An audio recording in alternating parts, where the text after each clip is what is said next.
नमस्कार विद्यार्थी मित्रों। सेठ जे.एच. सोनावाला हाई स्कूल में अहमदाबाद, विषय सामाजिक विज्ञान, धोरण 10। विद्यार्थी मित्रों, छेल्ले આપણે પ્રકરણ 18માં ભાવ વધારો અને ગ્રાહક જાગૃતિમાં ભાવ વૃદ્ધિના જુદા જુદા કારણોની ચર્ચા પૂર્ણ કરેલી। આજે આપણે ભાવ વૃદ્ધિનું નિયંત્રણ શા માટે જરૂરી છે, ભાવ વધારાથી થતી વિવિધ પ્રકારની અસરો અને ભાવ વધારાને નિયંત્રણમાં લેવા માટેના જુદા જુદા ઉપાયોની વિગતવાર ચર્ચા કરીશું। સૌથી પહેલાં આપણે વાત કરીશું ભાવ નિયંત્રણ શા માટે। વિદ્યાર્થી મિત્રો, આપણે જાણીએ છીએ કે જુદી જુદી ચીજવસ્તુઓની અંદર સતત ભાવમાં વૃદ્ધિ અથવા તો વધારો થતો જાય છે। આ વધારાને કારણે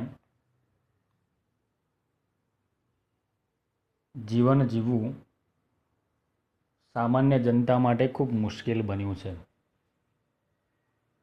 સતત ભાવ વધારાથી અર્થતંત્ર પર અને સમાજના લોકોના જનજીવન ઉપર વ્યાપક અસરો ઊભી થઈ છે। કેટલીક દૂરોગામી અને કેટલીક વિપરીત અસરો સમાજ જીવન ઉપર જોવા મળી છે। આ અસરોથી લોકોને બચાવવા માટે ભાવ નિયંત્રણ કરવું ખૂબ જરૂરી અથવા તો આવશ્યક છે। કારણ કે ભાવ વધારો થવાને કારણે આવશ્યક એવી જીવન જરૂરી ચીજવસ્તુઓ મેળવવામાં પણ અસંખ્ય લોકોને પારાવાર મુશ્કેલીઓનો સામનો કરવો પડતો હોય છે। માટે ભાવ વધારાને અંકુશમાં લેવો એ આવશ્યક જરૂરિયાત છે। ભાવ વધારાથી કેટલીક નકારાત્મક અસરો ઊભી થતી જોવા મળે છે। એ જુદી જુદી અસરોની વાત કરીએ તો ભાવ વધારાથી નફામાં વધારો થાય છે, આવકમાં વધારો થાય છે, ખરીદી શક્તિ વધે છે, ચીજવસ્તુઓ અને સેવાઓની માંગમાં પણ વધારો થાય છે। વસ્તુના ભાવમાં વધારો, વસ્તુના ભાવમાં વધારાનું વિષચક્ર સતત ચાલ્યા કરતું હોય છે। આવા સંજોગોમાં સમાજનો નબળો વર્ગ એટલે કે ગરીબો અને મધ્યમ વર્ગને જીવવું ખૂબ જ કપરું બની જતું હોય છે। ભાવ વધારાથી બચત અને મૂડી સર્જનના દરમાં પણ ઘટાડો થાય છે। આવશ્યક ચીજવસ્તુઓનું ઉત્પાદન ઘટે છે। નવા ઉદ્યોગ ધંધા કે વેપાર દ્વારા મળતી જે રોજગારી છે એ પણ અટકી જતી જોવા મળે છે। વિદેશી મૂડીરોકાણ ઘટે છે। અન્ય દેશોમાંથી આયાત કરતી વસ્તુઓમાં વધારો થવાને કારણે દેશનું હુંડિયામણ બહાર જાય છે, એટલે કે ખર્ચાય છે, અને એના કારણે પણ અનેક પ્રકારની સમસ્યાઓનું સર્જન થાય છે। આવશ્યક ચીજવસ્તુ એટલે કે જરૂરી જે ચીજવસ્તુઓ છે એનું ઉત્પાદન સતત ઘટતું જાય છે। ઉત્પાદન ઘટવાને કારણે અછતનું સર્જન થાય છે અને એની સીધી અસર લોકોના જીવન ધોરણો પર થતી હોય છે। આ ભાવ વધારાના વિષચક્રને કારણે ગરીબ લોકો વધુને વધુ ગરીબી તરફ ધકેલાતા હોય છે। દેશમાં ચીજવસ્તુઓનું ઉત્પાદન ખર્ચ વધવાને કારણે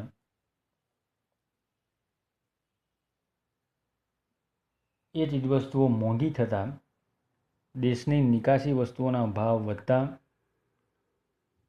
પ્રમાણમાં આયાતી વસ્તુ બજારમાં સસ્તી હોવાને કારણે દેશની નિકાસમાં ઘટાડો થતાં અને આયાતો વધતા હુંડિયામણની જે સમતુલન છે ખોરવાઈ જાય છે. એટલે કે આયાત અને નિકાસની પ્રક્રિયામાં અસમતુલન સર્જાય છે. ભાવ વધારાથી ગરીબ અને મધ્યમ વર્ગના લોકોનું જીવન ધોરણ કથળે છે. આ ગરીબ અને મધ્યમ વર્ગના લોકો પોતાની આવશ્યક ચીજવસ્તુઓ મેળવવા માટે, જીવન નિર્વાહ ચલાવવા માટે, જરૂરિયાતો પૂરી કરવા માટે કેટલાક અનૈતિક કૃત્યો તરફ વળતા હોય છે, સામાજિક પ્રવૃત્તિઓ તરફ વળે છે, જેમાં ચોરી, લૂંટફાટ, હત્યા, ગુનાખોરી, સટ્ટાખોરી, સંગ્રહખોરી, નફાખોરી, કાળા બજાર, ભ્રષ્ટાચાર, આપઘાત જેવી અનૈતિક પ્રવૃત્તિઓ સમાજની અંદર સતત વધે છે. એટલે કે સમાજનું નૈતિક ધોરણે અધઃપતન થાય છે. આમ ફુગાવારૂપી ભાવ વધારો અર્થતંત્ર માટે અવરોધક સાબિત થાય છે, જેના પરિણામ સ્વરૂપે ભાવવૃદ્ધિને નિયંત્રણમાં લેવી એ ખૂબ મહત્ત્વની જરૂરિયાત છે અથવા તો તાતી જરૂરિયાત છે. ભાવ વધારાને નિયંત્રણમાં લેવા માટે સરકાર કેટલાક અગત્યના પગલાઓ ભરે છે. આ ભાવ વધારાને નિયંત્રણમાં લેવા માટે કેટલાક મહત્ત્વના ઉપાયો છે. એ ઉપાયોની વાત કરીએ તો ભાવ વધારાને અંકુશમાં રાખવા માટે કેટલાક પગલાં સરકાર ભરે છે, જેમાં નાણાકીય પગલાઓ, રાજકોષીય પગલાઓ, મૂડીરોકાણ ઉપર અંકુશ, ભાવ નિયમન અને માપબંધી, અને પાંચમો અને છેલ્લો ઉપાય છે ભાવ નિર્ધારણ તંત્ર. વિદ્યાર્થી મિત્રો, આ પાંચે પાંચ ઉપાયને વિસ્તૃતમાં આપણે સમજીશું. અર્થતંત્રમાં કુલ ખર્ચ સતત વધતું રહે છે. ચીજવસ્તુઓ સેવાઓનું ઉત્પાદન એટલા પ્રમાણમાં વધતું નથી, જેના કારણે ભાવવૃદ્ધિની સમસ્યા સર્જાતી હોય છે. એને લેવા માટે સરકાર પગલાં ભરે છે. એમાંથી સૌથી પહેલું પગલું છે નાણાકીય પગલાં. ભારતની મધ્યસ્થ બેંક. વિદ્યાર્થી મિત્રો, આપણે જાણીએ છીએ કે ભારતની મધ્યસ્થ બેંક એટલે રિઝર્વ બેંક ઓફ ઇન્ડિયા. આ મધ્યસ્થ બેંક અર્થતંત્રમાંથી નાણાંનો પુરવઠો ઘટાડવાનો પ્રયત્ન કરે છે, જેથી લોકોની વપરાશી વસ્તુઓ પાછળ નાણાં ખર્ચવાની જે વૃત્તિ છે, ખર્ચ કરવાની જે વૃત્તિ છે, એના ઉપર ધીમે ધીમે અંકુશ આવે છે, ઓછી થાય છે. પરિણામ સ્વરૂપે વસ્તુઓની માંગ ઘટે છે અને એની સીધી અસર ભાવ નિયંત્રણ ઉપર થતી હોય છે. ભાવ ક્રમશઃ ઘટવા માંડે છે. મધ્યસ્થ બેંક દ્વારા ધિરાણ નીતિની અંદર પણ ફેરફાર કરવામાં આવે છે. વ્યાજના દર ઊંચા રાખે છે, જેથી લોન કે ધિરાણ મોંઘું બને છે.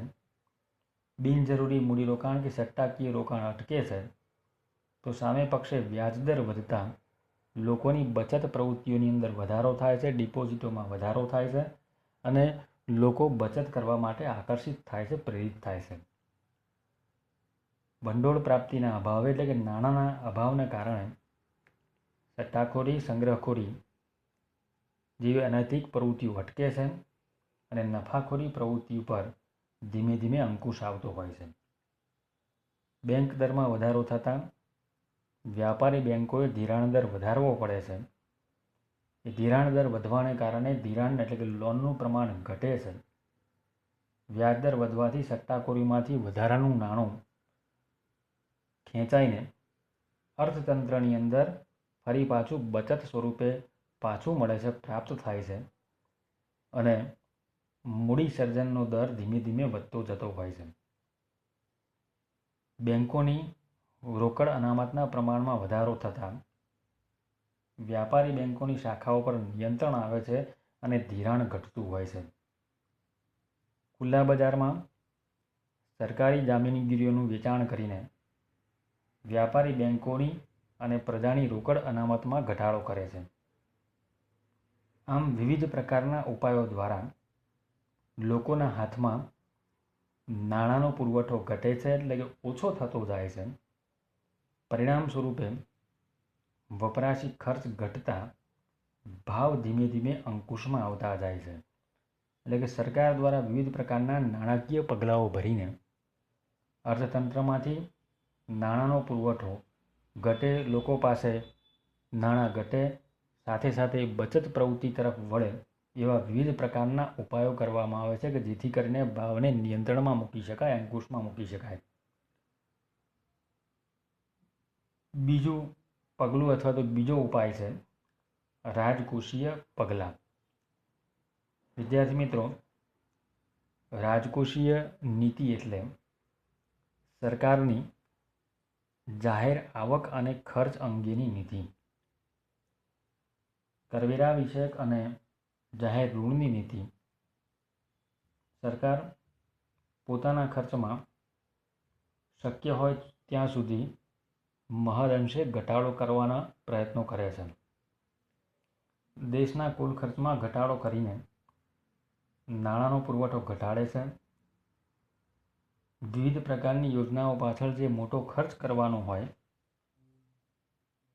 એવા ખર્ચનું પ્રમાણ ધીમે ધીમે ઓછું કરે છે. એવી યોજનાઓ કે જે ફાયદાકારક ન હોય એવી યોજનાઓને બંધ રાખવાનું આયોજન સરકાર દ્વારા કરવામાં આવતું હોય છે કે જેથી કરીને વહીવટી ખર્ચની અંદર ઘટાડો કરી શકાય. કરવેરાની નીતિ અંતર્ગત સરકાર ભાવો વધે ત્યારે લોકો પાસેના ખર્ચવા પાત્ર રકમનો પુરવઠો ઘટે એ હેતુસર ચાલુ કરવેરાઓની અંદર વધારો કરે છે, જેમાં આવકવેરો, કંપની વેરો, મિલકત વેરો વગેરે જેવા જે વેરાઓ છે એની અંદર વૃદ્ધિ કે વધારો કરવામાં આવે છે. દેશની નિકાસો ઉપર નિયંત્રણ મૂકવામાં આવે છે અને આયાત ઉપર ઊંચા દરે જકાત નાખીને આયાત કરવામાં આવતી જુદા જુદા પ્રકારની જે ચીજવસ્તુઓ છે એ મોંઘી બનાવવાનો પ્રયત્ન થાય છે કે જેથી કરીને આયાતનું પ્રમાણ દેશની અંદર ધીમે ધીમે ઘટે. જાહેર ઋણની નીતિ અનુસાર સરકારે લોનો બહાર પાડીને ફરજિયાત બચત યોજના જેવી સ્કીમ દ્વારા સમાજમાંથી થતા કુલ ખર્ચને ઓછો કરવાનો પ્રયત્ન કરવામાં આવે છે. લોકોની બચત પ્રવૃત્તિને પ્રોત્સાહન આપવા માટે વિવિધ પ્રકારના આકર્ષક પગલાં સરકાર દ્વારા જાહેર કરવામાં આવે છે. જાહેર કરારોનું પ્રમાણ ઘટાડે છે. સબસિડી સહાયની અંદર પણ ઘટાડો કરવામાં આવે છે. પ્રત્યક્ષ કરવેરાનું પ્રમાણ અને એનો વ્યાપ વિસ્તારવામાં આવતો હોય છે.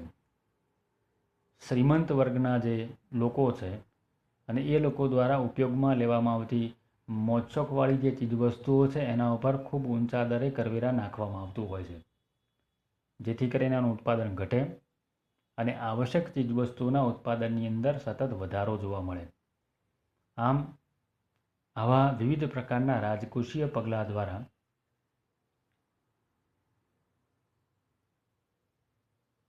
ભાવવૃદ્ધિને નિયંત્રણમાં લેવાના પ્રયત્નો થતા હોય છે. ત્રીજો ઉપાય છે મૂડીરોકાણ ઉપર અંકુશ. બિનજરૂરી અને મોજશોખની વસ્તુઓ પાછળ મૂડીરોકાણ ઘટે એટલા માટે લાયસન્સ કે પરવાના પદ્ધતિને અમલમાં મૂકવામાં આવે છે. ઉત્પાદકીય સ્વરૂપના કૃષિ ઉત્પાદનો અને ઔદ્યોગિક ઉત્પાદનો વધે એવા મૂડીરોકાણને સરકાર દ્વારા પ્રોત્સાહન આપવામાં આવતું હોય છે. સટ્ટાલક્ષી મૂડીરોકાણ ઘટે, આવશ્યક વસ્તુઓનું ઉત્પાદન વધે કે જે ખરેખર જરૂરિયાતી ચીજવસ્તુઓ છે. ઉત્પાદન શક્તિ વધે એવા પ્રોત્સાહક પગલાં સરકાર દ્વારા લેવામાં આવે છે. વ્યાજના દર વધારીને બચત વૃત્તિને ઉત્તેજન કરીને મૂડી સર્જન વધારવાના પ્રયત્નો સરકાર દ્વારા લેવામાં આવતા હોય છે. આમ મૂડીરોકાણ પર અંકુશ મૂકીને ભાવવૃદ્ધિને નિયંત્રણમાં લેવાના ઉપાયો થાય છે. ચોથો ઉપાય છે ભાવ નિયમન અને માપબંધી. વિદ્યાર્થી મિત્રો, જાહેર વિતરણ પ્રણાલી ભાવ વધારાને અંકુશમાં રાખવાની એક મહત્વની વ્યૂહરચના છે. જાહેર વિતરણ પ્રણાલી એટલે PDS system, public distribution system, જે આપણા દેશની અંદર ઈસવીસન 1977માં અમલમાં મૂકવામાં આવી, જેનો મુખ્ય ઉદ્દેશ સમાજનો જે નિમ્ન વર્ગ છે, ઓછી આવક ધરાવતો જે વર્ગ છે અથવા તો લોકો છે, જેને અંત્યોદય કુટુંબ તરીકે ઓળખવામાં આવે છે, અને ગરીબી રેખા હેઠળ જીવતા લોકો,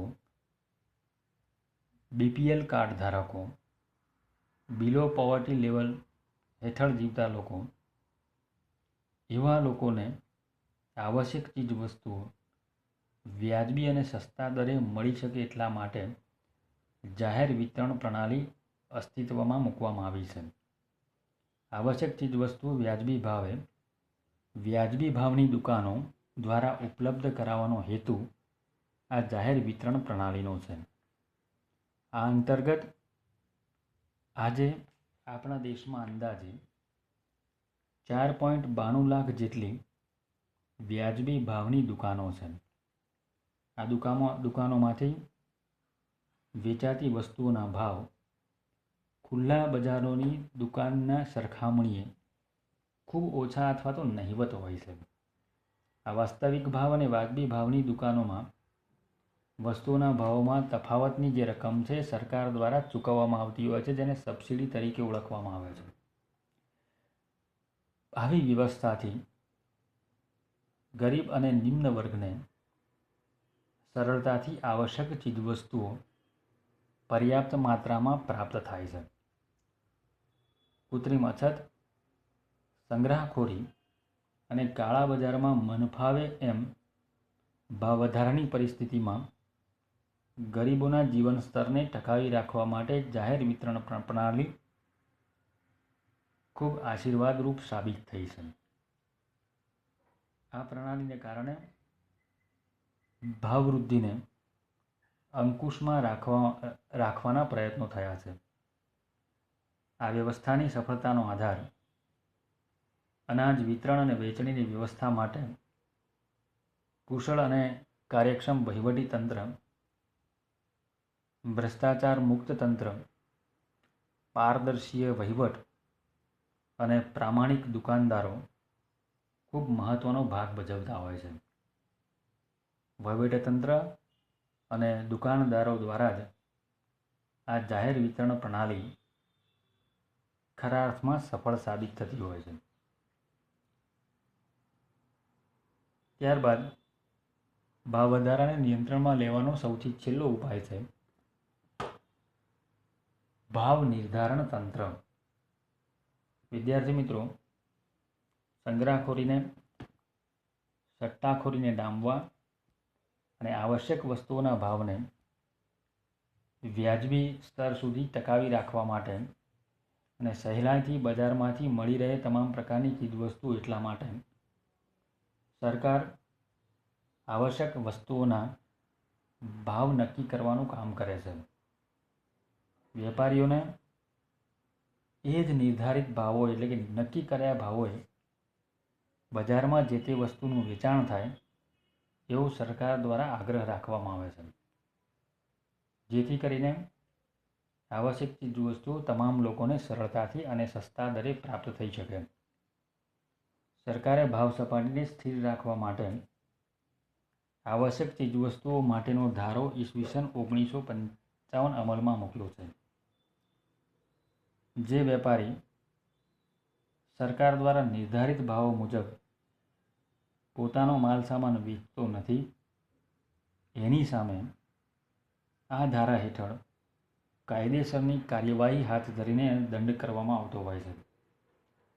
સંગ્રહખોરો, કાળા બજારિયાઓ, સટ્ટાખોરો સામે સઘન ઝુંબેશ રૂપે પાસાના કાયદા હેઠળ અટકાયત પણ કરવામાં આવતી હોય છે. આ પાસાનો કાયદો એટલે prevention of anti social activities act, જે સંગ્રહખોરો, કાળાબજારીઓ અને સટ્ટાખોરો ઉપર લગામ નાખવાનું કામ કરે છે.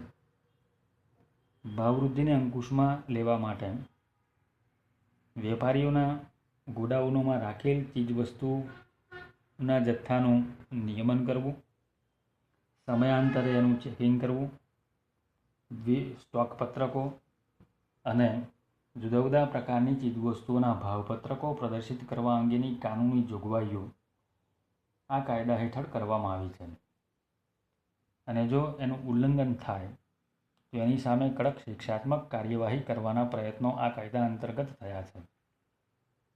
સરકારે અત્યાર સુધી આવશ્યક ચીજવસ્તુઓ જેવી કે ડુંગળી, ચોખા, કપાસ, સિમેન્ટ, ખાદ્ય તેલ, પેટ્રોલ, ડીઝલ, રાંધણ ગેસ, કેરોસીન, ખાંડ, એલ્યુમિનિયમ, લોખંડ, પોલાદ અને રેલવે નૂર વગેરેના ભાવ નિર્ધારણ તંત્રના આધારે નક્કી કર્યા છે.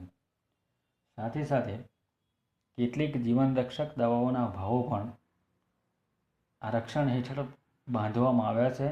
પરિણામ સ્વરૂપે ભાવવૃદ્ધિને અટકાવી શકાય છે. આમ ભાવ નિર્ધારણ તંત્ર ભાવવૃદ્ધિ અટકાવવા માટે ખૂબ મહત્ત્વનું પગલું ગણાય છે. ભાવવૃદ્ધિને અટકાવવાના ઉપાયો એકબીજાથી સ્વતંત્ર કે અલગ નથી, એકબીજા ઉપર આધારિત છે. છૂટાછવાયા એકલ દોકલ પગલાં ભરવાને બદલે સર્વગ્રાહી પગલાં ભરવામાં આવે તો ખરા અર્થમાં ભાવ વધારાને દેશમાંથી અંકુશમાં લાવી શકીએ અથવા તો એના ઉપર અંકુશ મૂકી શકાય. વિદ્યાર્થી મિત્રો, આજે આપણે અહીંયા સુધી ચર્ચા કરીશું.